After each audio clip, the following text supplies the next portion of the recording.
Well, we are here today with Spyzer for another episode of In the Trenches. Spyzer, man, such a pleasure to have you with us today. Thank you so much for joining us. Yeah, thanks for the invite, man. I really appreciate it.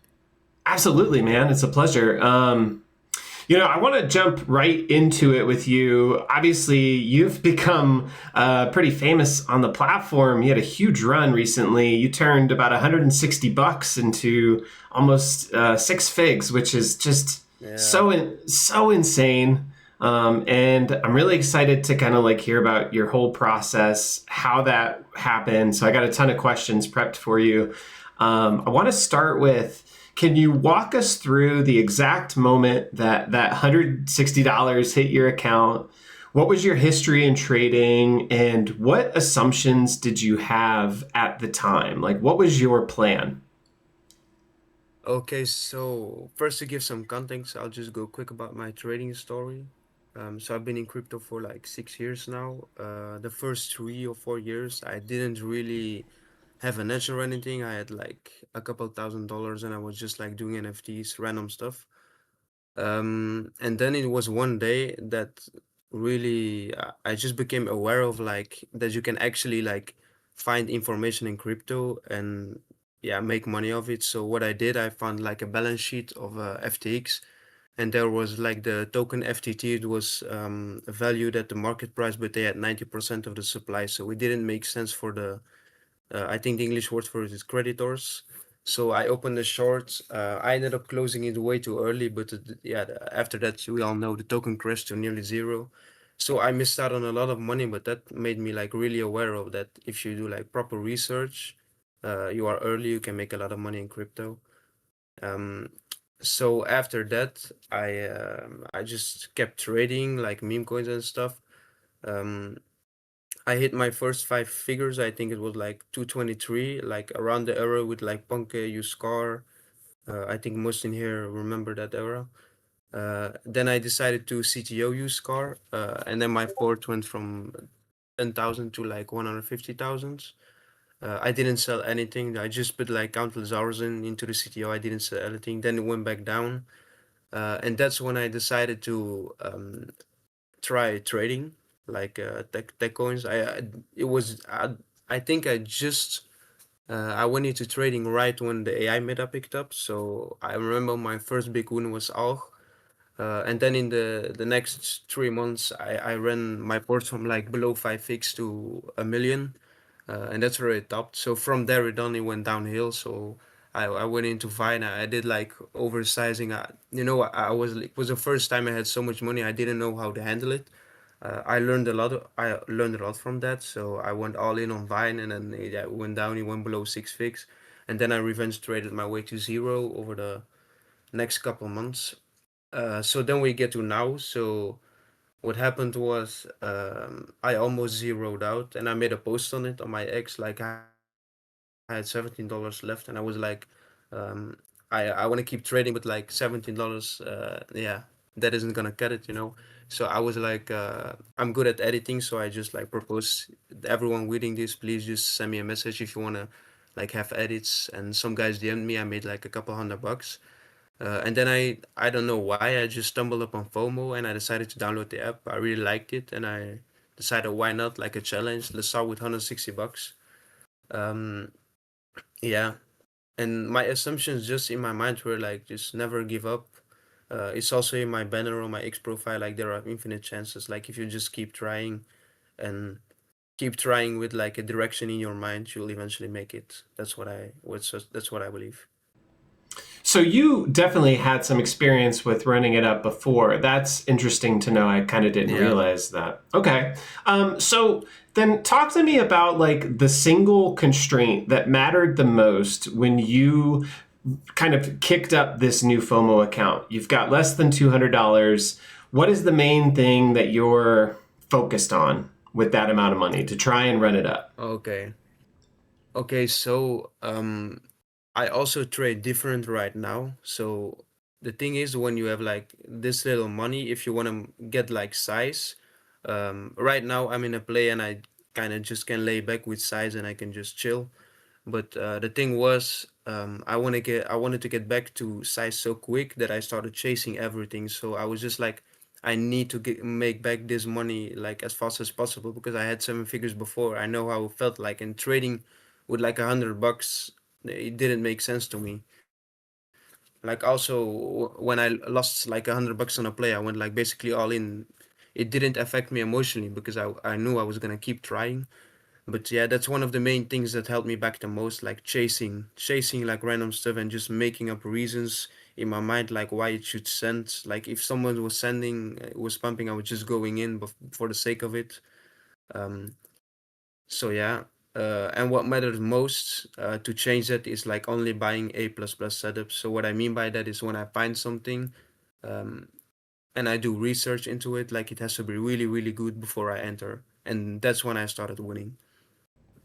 Okay, so it sounds like maybe you were kind of throwing some caution to the wind early on, and with this small size, you realized you had to be really focused and really particular. Yeah. Can you tell us about kind of some of the early trades when you were starting with that small amount of money? What kind of sizing were you taking? Were you using all of it at once? Were you only using portions of your port? And what was your kind of like reasoning behind some of those trades? Like you said, A plus Okay. plus setups. Hit me with like what is an A plus plus setup for you, especially at that in that early stage of building up the account.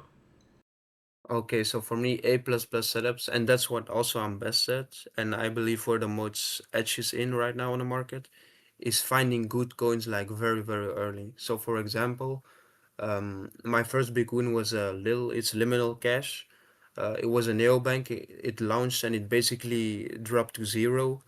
And there's a couple reasons for that, but I won't go into that now. But basically, what I did was I made like a Chizo post in my group with my friends as to why the guy did it like intentionally. That's what I thought. So the coin dropped to like it was basically that it was a 10K market cap, but I kept holding and some of my friends as well.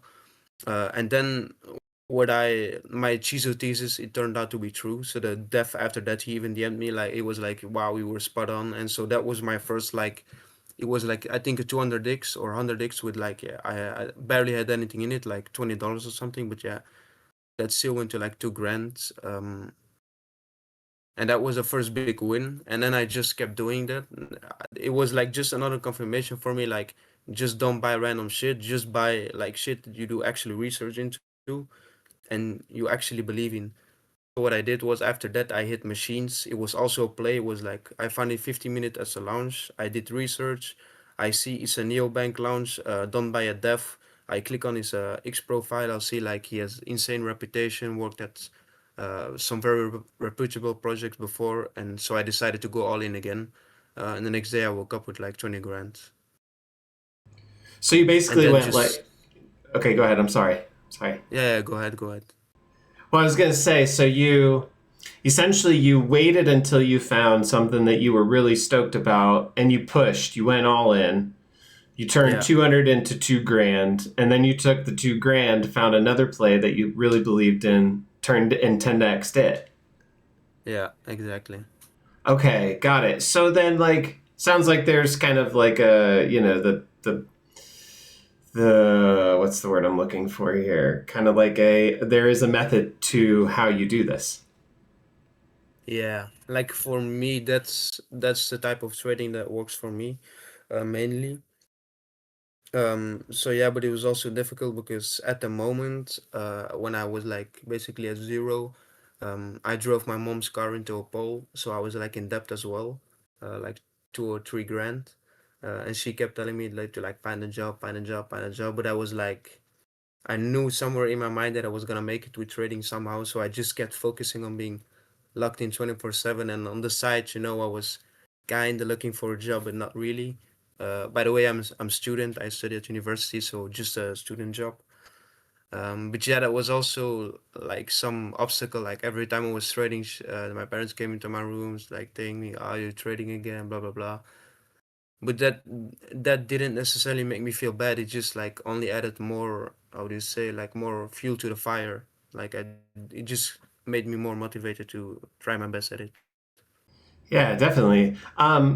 When you started this FOMO account, did you have an idea of what success was for you? Like, did you anticipate that you were actually going to be able to really run it up? Did you have a number in mind? Did you have a plan, or was it just like try and make as much as I can, basically as fast as possible? Mm, I didn't go into it like that. It was just in my mind like I know there's money to be made, and I know like financially, of course, everyone wants to make money. So for me, it was just like I know I did it once, like in okay, it was in good market condition, and I made that much, but I knew I can do it again anyway. I have good connections in the space. Like I know good people. I know I can do research. I can like differ good coins from bad coins, whatever.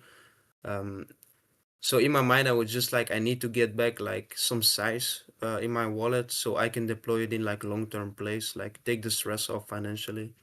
So that's how I went into it. Got you. So you just said something kind of interesting. You said that you know how to identify good coins from bad coins. What are there like specific things that immediately will invalidate a coin for you? Maybe perhaps it's popular on social, but you know for sure you're not interested in it. If so, what are those things? What will keep you out of a coin just like from the jump? Okay, so when I find new coins, I always obviously do research. So I kind of try to find as much information as possible. So first of all, obviously the X account, the website, and whatever. Um, and that's also like a thing you develop. You develop a feeling for it. Like I always say to my friends, I kind of like see um, this type of trading like as going to the casino, but like a casino with an edge. So like the more days you go, the more like you know which tables to go at, which slot machines not to play at. Um, and then you go more and more and you get like an edge in it. So I also check, for example, the wording in the tweets. Do they sound professional? Do they use like rocket emojis in their tweets? That's like a red flag to me.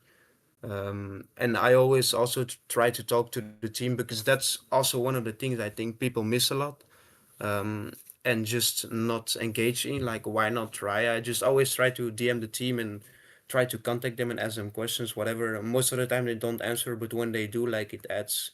Sometimes it adds confluence, sometimes it doesn't. Um, Also, I ask myself a lot of questions like, does the tech make sense? Does it have product market fit?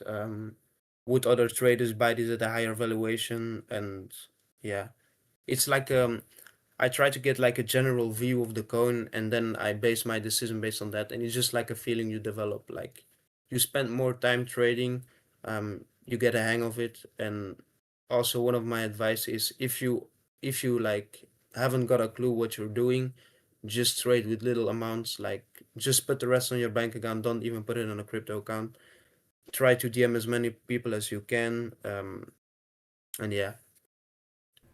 Got you. Reaching out to the team is a really assertive thing to do. Is that something that was suggested to you, or something that you just kind of developed on your own?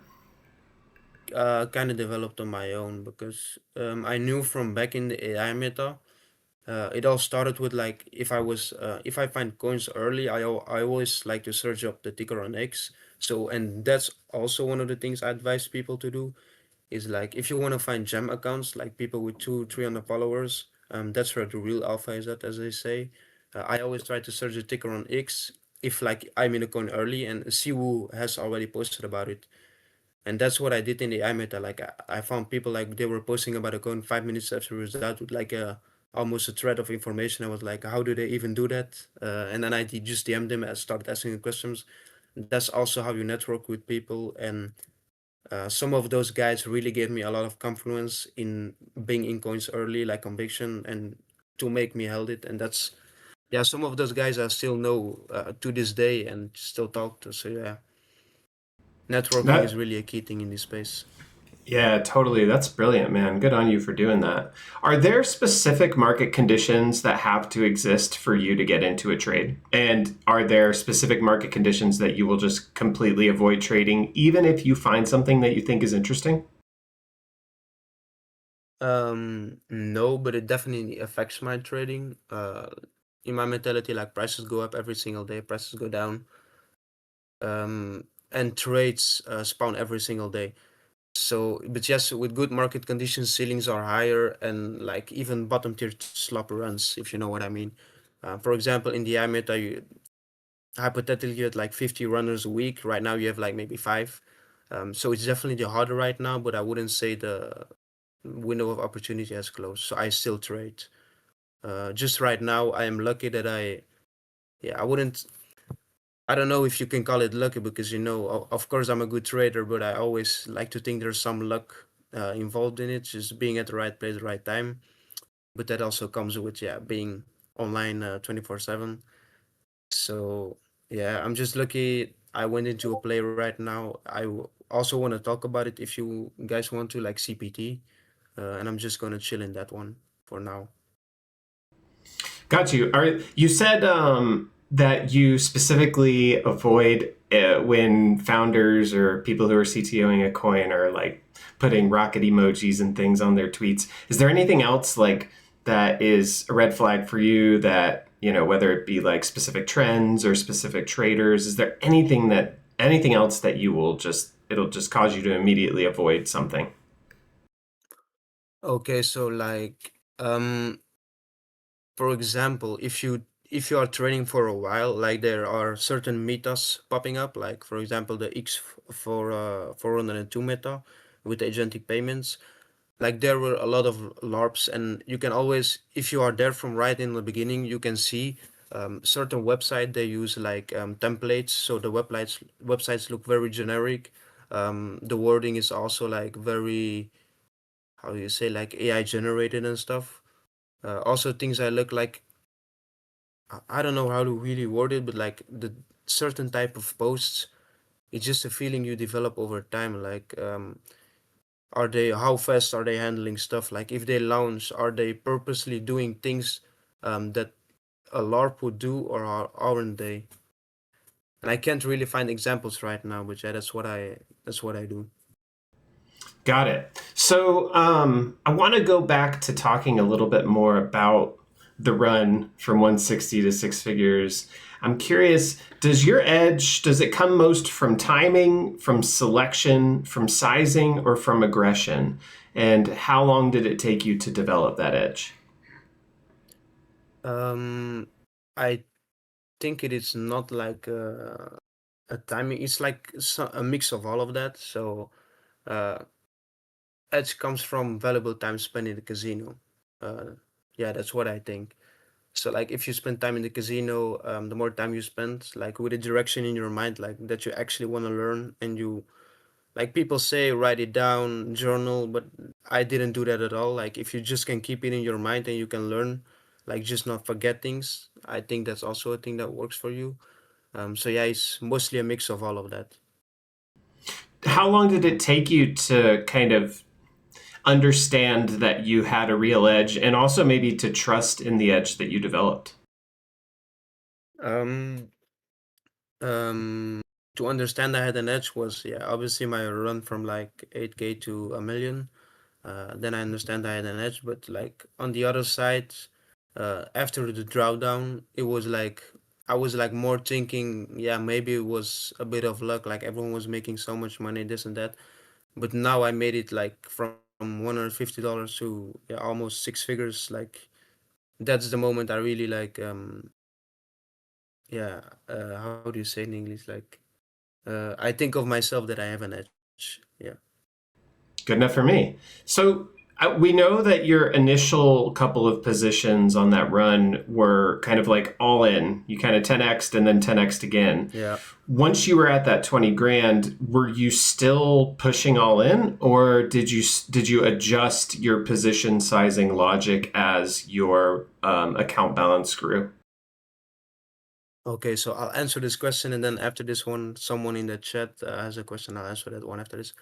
But yeah, so what I did was I full ported twice basically to 20 grand, and I don't remember exactly what I did, but I don't think I full ported again. I just like sized with like 2 to 5 grand on multiple plays. Um, and then I just like didn't do much. Like I just had my portfolio divided in certain place. And what I did now is I went full port again in CPT. Yeah, if you check my X profile, you can see the reason why. I've been talking to friends also a lot, doing a lot of research into it. But yeah, like it depends on like how big is the opportunity, how big is the trade. Like if you go into a coin from like 200K, like you can go in with less size than a coin of 2 million market cap. Uh, and also depends on the ceilings. Like my ceiling for CPT is extremely high, so I know I can go in with size. But if the ceiling was like a 5x from here, I wouldn't go all in at all. I would maybe put like 5 grand in. So it's like a mix of yeah everything on the trade. So, what is your maximum tolerated loss per trade during this whole run? Have you had that in the back of your mind? No, so I don't trade like that at all. Like losses don't affect me much more. Wins don't either, by the way. I would say like the feeling of euphoria and maybe like the negative emotions, they are kind of numbed after what happened with my seven fix loss and the gains I made. Like it's weird to say, but my journey and my perceptions of money somehow. And I think also that's a skill, or maybe we shouldn't call it a skill, but that's something a lot of traders have with this trading with these amounts of money, that they don't like mixing their emotions that much. Like if I go into a trade and I'm like really convicted that it would go up, like for example CPT, again like it went down like 50% for me, and to some people it would be devastating, but me, I'm like, I know I did my research, I stand behind it, and I'm not gonna like, it doesn't matter to me if it goes to zero, it'll go to zero, and I'll just go work a student job again until I get funds, and I'll try again, you know. That's my mindset. Like opportunities are abundant. Do you think that that sort of um, rigidity in your mindset is, do you think anybody can access that? And also, have you always had that mindset? If not, how do you develop it?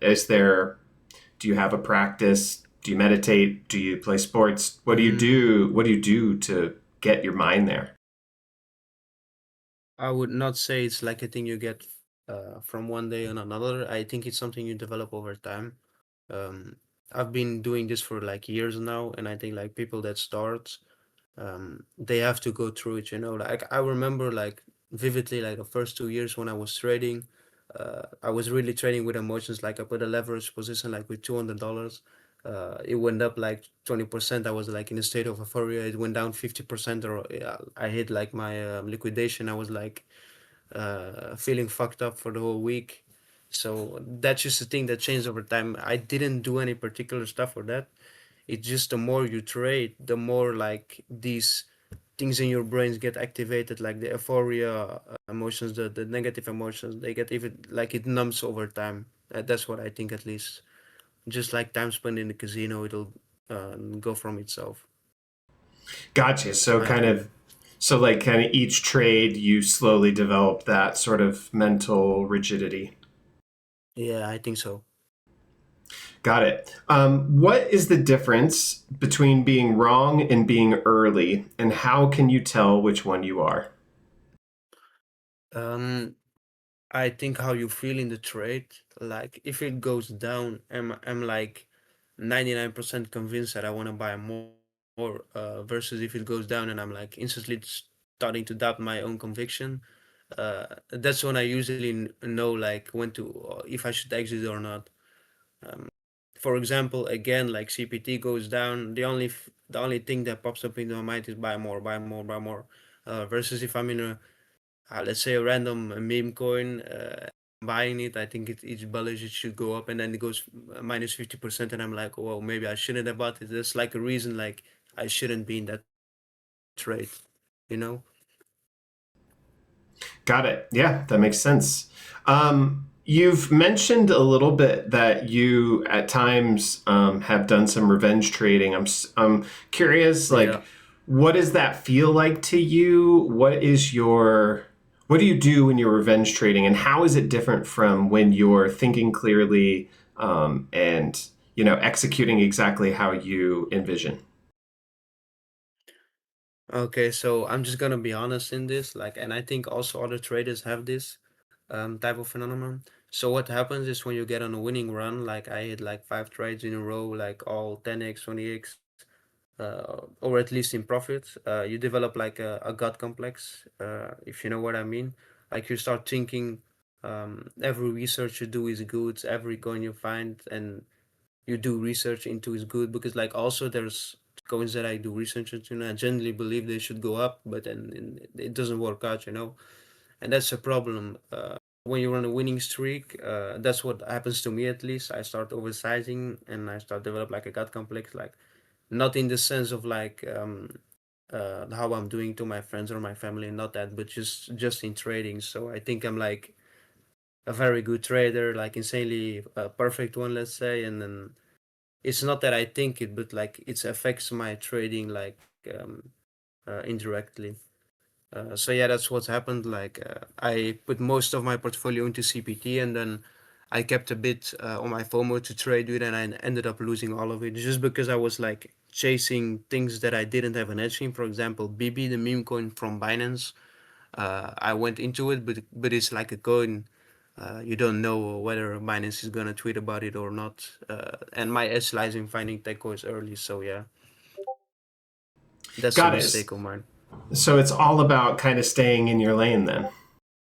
Yeah, exactly. Know what you're good at and stick to it.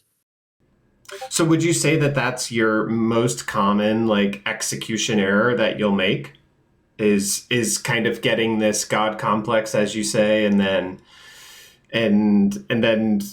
taking trades that you wouldn't normally take? Yeah, exactly. Like also it kind of translates also to like the how it started. Like my it was like for 3 months I wasn't making any money before I ran up to six fix. I was constantly like trading with a mindset of I have to make it back so fast. So I went into like random place with no conviction at all, barely any conviction, and I sometimes I won just by pure luck, and most of the times I lost. And yeah, that's something you should change your mind. Like, and I also think like for everyone, every trader is like a journey. Like I don't, I can say at this moment I'm a perfect trader. Like, of course not. Like, you're never gonna be, but every time, like every new day is a new day to learn more, and to change things in your minds to adapt to that. So that's what I feel like. Do you think Wait, that there's some questions in the chat from M8N. How do you carry out research? You know, so what I do, I just try to find my one advice to answer this is like just find as much as possible about the project, and then like just objective information, and then decide for yourself whether it's bullish or not and why or not. And then over time, if you find new place, you like craft this research process. You'll be faster at it. You'll get better of it. You'll for some types of information, objective information, you'll develop a feeling for it if it's bullish or not. What are the red flags and green flag for a project? Like it's kind of the same what I said. Like you will develop a feeling for it. There are numerous examples of it. Like I said, like the if a project, let's say just hypothetically, they launched an agentic platform and they start tweeting, we just hit 300K market cap and then five rocket emojis. Like that's a major red flag for me. That's like, yeah, bearish. Um, then Alex, did you ever had a target percentage that once you hit, you got out, or do you just let your play run and get out whenever you feel like it? Um, So I'm gonna be honest, that's also a problem I have, especially like the last AI meta. My trading style was just going in place early, and the only time I exited was just to go in another place. So I went into plays like 2 million market cap. They went like 20x, and I didn't sell any, and it maybe went down 50% from there. I was still in massive profits, but I just took like something out once I saw something new pop up. Um, and right now I kind of have the same trading style, except for I now went like basically all in on CPT. Because why? If I just want to go back to like the period where I was um, locked in, I was trading like the run from 160 to six figures. I have to be like glued to my screen 24/7, like checking every time the graduated tab on every trading platform to see what's being launched, do research, talk with people, And my exams are approaching, and yeah, it took a toll on me mentally. Obviously, if you do it like 24/7, it's like draining for your health and for your mental. So I quit doing that. And yeah, right now it's just like CPT. I chill, and then after my exams, I'll get back into trading, like the locked in type. Awesome. How has the public component of trading on FOMO affected your trading? Um, I would say a lot. Uh, Maybe not a lot, but it definitely helped, especially for like finding confluence. I think it's like a ingenious. That's also the reason I downloaded the app because I think someone told me about like the social aspect.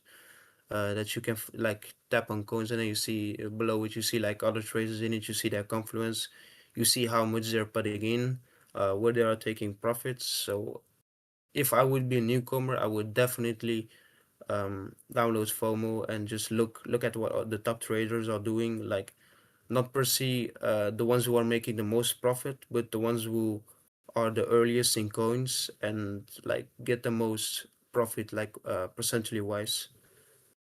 And FOMO, yeah, the problem was like at the beginning I didn't care about aping any coin if I had done my research, but then in the end it was like a copy trader thing. Like it was the first time in my life I ever had that. Like I still have like a screen recording on it. When I bought a coin, I bought like 1 grand, and like a minute later I was like 50% in profit. And yeah, I decided for myself I was not gonna farm my followers or whatever. But yeah, that definitely changed something in my trading style, but I wouldn't say it made it worse. That's really interesting. I would almost anticipate that the extra eyes on you, aside from the fact that, yeah, you have followers, they're going to perhaps buy the tokens that you buy, the eyes on the account growing or diminishing over any given period of time might be more stressful and might cause more negative emotional stuff than positive emotional stuff. But it sounds like it was the opposite for you. Yeah, I don't. The thing is, for people follow me. I've also been in the same position, like having little amount of followers, little amount of friends, and following like the big guys. But I think like if you follow big guys, there are like none of them are gonna be like 100% win rates, and the main goal for you if you start out is to learn as much as possible. So in my mind, it's like if I lose, people follow me, they know that's the game, and then they maybe lose with me, and then they see, yeah, why did we lose? Like it was a rug, what was wrong, and they have to find it for themselves. Like I don't, it doesn't affect me negatively at all. No, it's just like it's support for me, and it also in the beginning it motivated me a lot. Like when I hit the first two big wins, like for example the liminal trade. Like there was a lot of people that DM'd me for my group with my friends.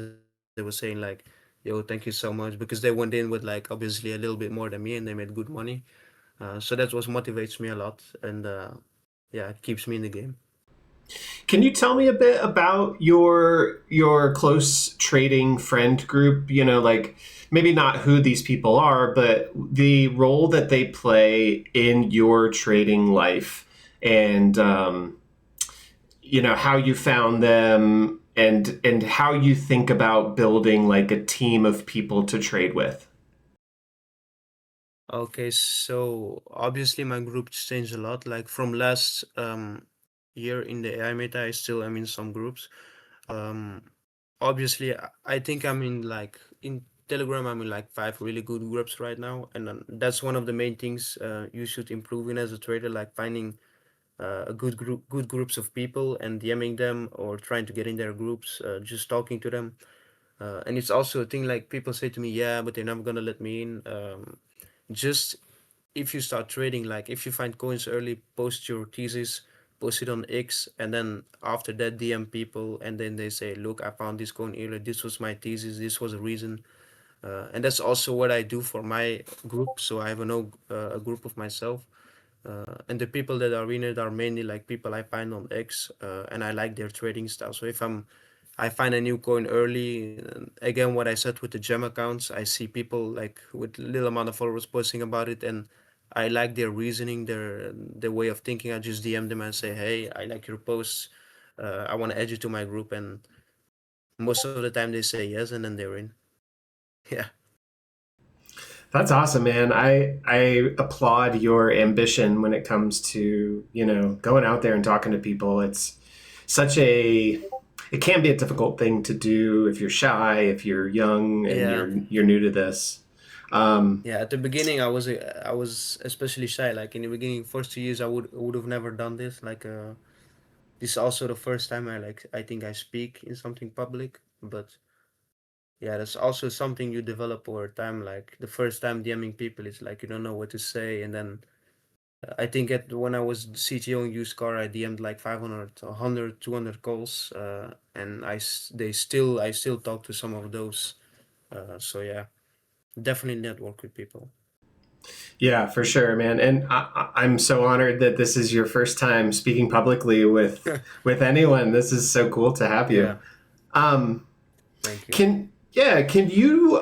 can you describe a moment during the 160 to six figs where perhaps that run almost got cut short due to your psychology or your emotional state, and then kind of what you did to turn it around? The main thing I think was like my parents or my friends, some of my friends. Excuse me, like especially my parents, it was like the first they knew about my first run up to 1 million, and my dad especially kept telling me like take profits, and obviously in my stupid mind I was like, no, I'm not gonna take profits. I wish I could go back to the guy in this room and shake him and tell him to take some out, but yeah. So the main thing was like just my parents. They were like saying, "I'm gonna lose it again," or my friends. I remember like vividly. I was telling to my friend like, "Yo, I'm back into trading." Like he knows I'm in crypto, and I showed him like, "Yeah, I just made this in like a weekend." His first reaction it was just like, "Yeah, we're gonna lose it again." It wasn't even like well done or anything like that. It was just saying you're gonna lose it again. Um, so. Uh, what I mean by that is don't let other people affect what you do, uh, especially not. And I don't mean it negatively, but like people close to you, I know they want the best of you, but they aren't in your shoes, so they don't know what you do, how much time you spend in here. They just see it as gambling, whatever. But I think there's really an edge to find in here. So yeah. Awesome. What do you think new traders can replicate about your process? And what would you say is unique about your process that maybe nobody can replicate? Um, I don't think I have anything unique in my process. Yeah, of course, in my total trading style is unique, but I mean like I find plays early, and I'm sure there are like a ton of plays, a ton of people like me that do the same thing. Um, but what I would wish for new traders to have is like someone that makes a proper guide before they enter this game. And with a proper guide, I mean like A to Z, like everything about the culture, the how blockchains work, how LPs work. And I've thought about it, honestly, of making one. Like a couple months ago, I started like making a draft, and that's maybe something I will do after my exams. Like make a whole guide from A to Z how to trade.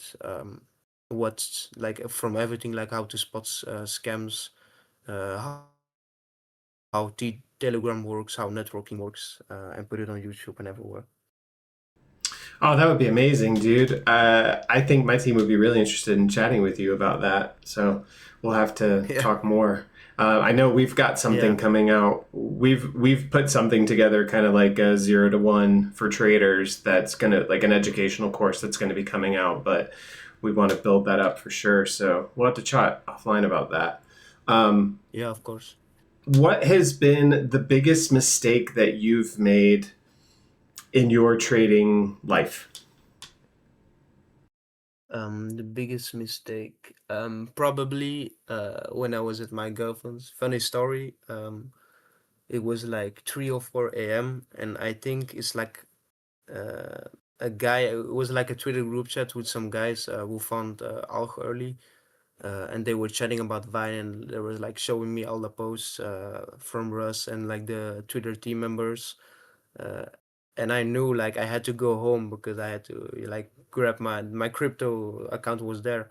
So I woke up my girlfriend. I told her, yeah, I need to get in this coin, and because she had like the key to her like house door, so had to wake up her. I went home, and then I went basically all in at like 5 a.m. On Vine, and I stayed up in until like 12, 11 a.m. Like my parents, they woke up, they were like, "What the fuck are you still up?" And I said, "Yeah." And then I went like 200 grand in profits, and then after that, it only went down from there uh, until like I think 60 grand or 80, something like that. I started cashing out, so I lost basically all of my progress of the past 2 3 months on that. Ah, Or no, wait, brutal. wait. There's one bigger mistake.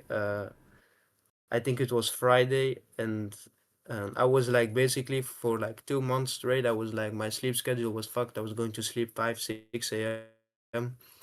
And then Friday for the first day, I decided to like go to sleep at 2:30 a.m. Um, just to fix my health and sleep schedule, whatever. Next day I wake up and I see like everyone in my trading group, like everyone X, people showing millions of dollar PNL on Trump. And yeah, that was the worst day I think in my trading career. Like the feeling, it felt like someone had died or something. Like how could I have missed out on that just because for once I decided to go sleep early. So yeah, Oh, brutal. So you missed Trump because you were just trying to get some extra sleep? yeah, yeah. And at the Oh, time I had like well over 500,000, so I probably would have been retired, but yeah, it is what it is. wow. Brutal. We were just talking to, I don't know if you follow him, but Halibut Crypto on Twitter. And he was saying that I think he got into Trump with like 70 grand at, I don't know, I think he said like $8 or $9. And he was cashing out at like 60. Damn. He crushed that trade. Yeah, Um, yeah. It launched a half an like 30 minutes after I went to sleep, so I would have been, yeah, I would have been like at the start in it. And yeah, and I know myself, I probably would have went basically all in. So yeah, oh man, brutal. Well, as you say, opportunities are endless, and there will be another exactly. one of those. It may take a little while, but there will be another one. Um, what do you think most beginner traders are doing wrong as you see it? Um, I think acting like sheep in some way. Uh, and what I mean by that is they like follow, then they don't think for themselves mainly. And I don't think it's a problem that's coming from them. It's like just a thing that is directed in this industry, like with all the influencers having over 100,000 followers. Because I know myself, like I just started gaining followers when I started like posting P&Ls.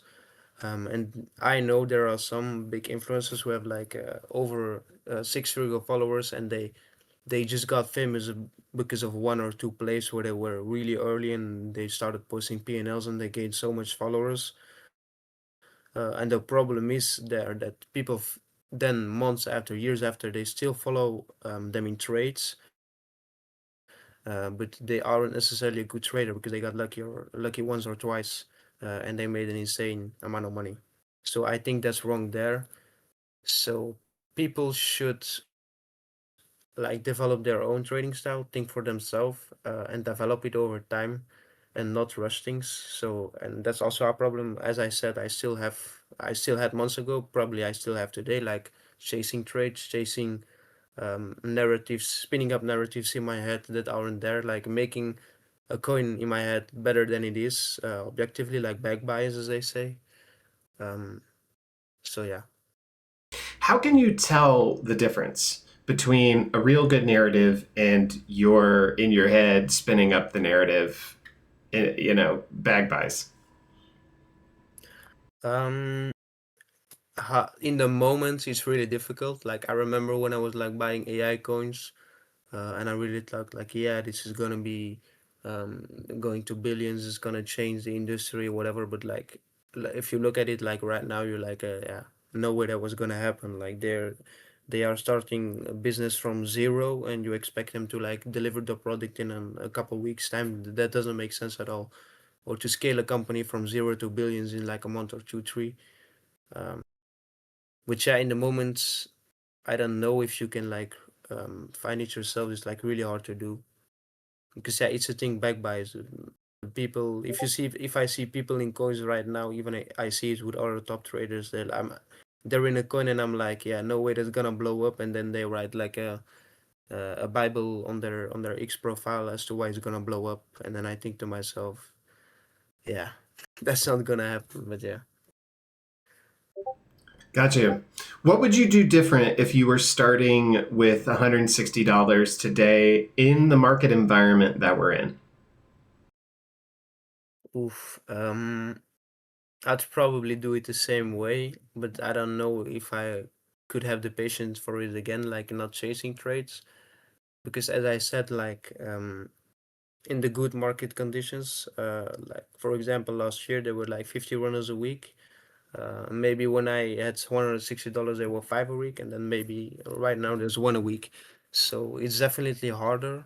But I think I just do it the same way, like just wait for the A plus plus setup to show up, like just wait for it and let it come to me and not chase something that is just going up and like a new tech play and I see it going like 2 or 3x in like 10 minutes and I'm looking on X and I see one bullish post and I'm like, yeah, I'm gonna go in. Like that's not the way to go.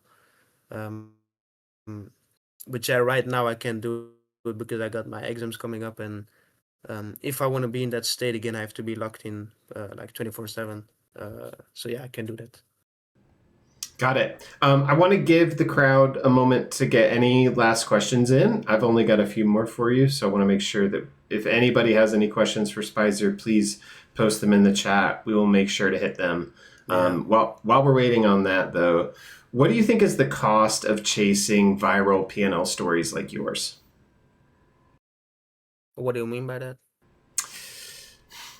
Should people care about the fact that you turned 160 into six figures? And should they use that as a reason to start trading themselves? What should they take from your story, I guess? Um, what should I take from my story? I think that like everything in life takes time. And once you accept that, the rewards will come sooner. Because I think that's also a thing I'm learning. I'm still young, but as I discover like new things that happen to me, one of the main things is like if I want something to happen fast, like say you want to build a new physique in the gym, if you want to do it fast, you're gonna end up with injuries. You're gonna end up with like disappointing yourself. And once you start accepting, like, yeah, it's gonna take time, but I'm gonna be there every single day. Like it's the same thing in trading. If you're gonna like, if you think right now, how why can I be like like, for example, one of the top traders who made like 60 grand in a day. It's something you should accept that it's gonna take time. It's gonna take months, maybe next cycle. You'll be profitable as long as you keep showing up. Um, yeah, like opportunities are abundant, and just be consistent, be disciplined. And also for this, and what helps for me is that I have like a real passion for it.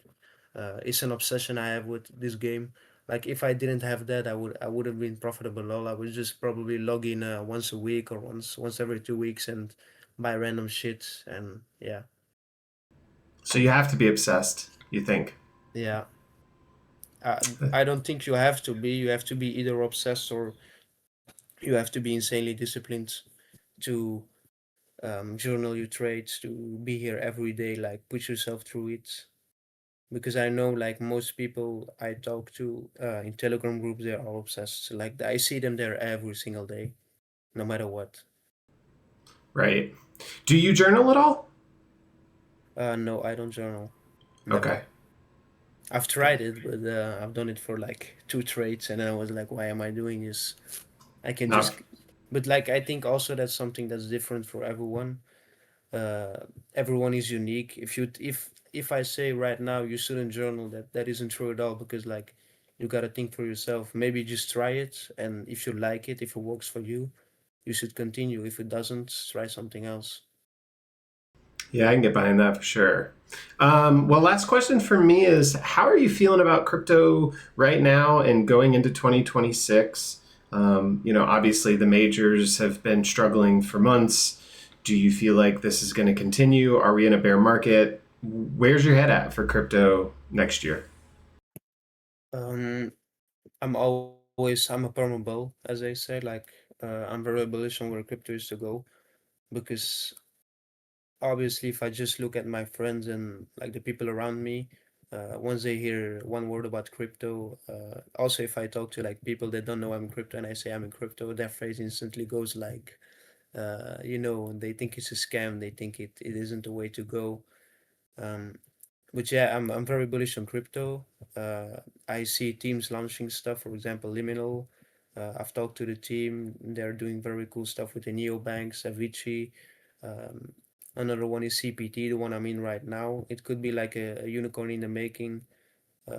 Also, SOAR. What I like from the SOAR team is that they are trying to change the ICM, um, like meta in the whole game. Like if you look at Belief, they want to do ICM, but they didn't do it the right way.